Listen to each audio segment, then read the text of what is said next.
дар мавҷ барномаи иттилоотии хабар.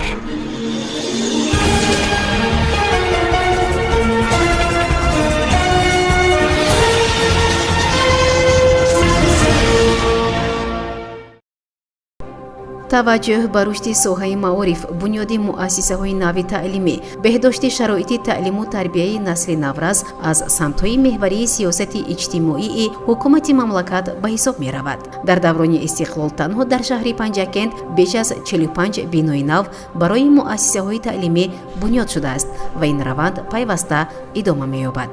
раиси шаҳри Панҷакент Абдухолиқ Холиқзода ҳамроҳ бо масъулини ниҳодҳои марбутаи мақомоти иҷроияи ҳокимияти давлатии шаҳр бо рафти бунёди бинои нави муассисаи таҳсилоти миёнаи умумии рақами 115-уми деҳаи боғчаи ҷамоати деҳотӣ Шинг шинос шуд. бинои нави дуқабата барои 480 хонанда дар ду баст пешбинӣ шуда, аз ҷониби бинокорони ҷамъияти дорои масъулияташ маҳдудӣ Су-3 бо маблағгузории мақомоти иҷроияи ҳокимияти давлатии вилояти Суғд бунёд карда мешавад. дар лоиҳаи бино гармкунии мутамарказии синфхонаҳо низ пешбинӣ гардидааст. раиси шаҳр аз бинокорон даъват намуд, ки бинои мактабро дар муҳлати муқарраршуда бо сифати меъёрӣ сохта, саҳн ва атрофи онро низ тибқи лоиҳа ободу зебо ва назаррабо намоянд.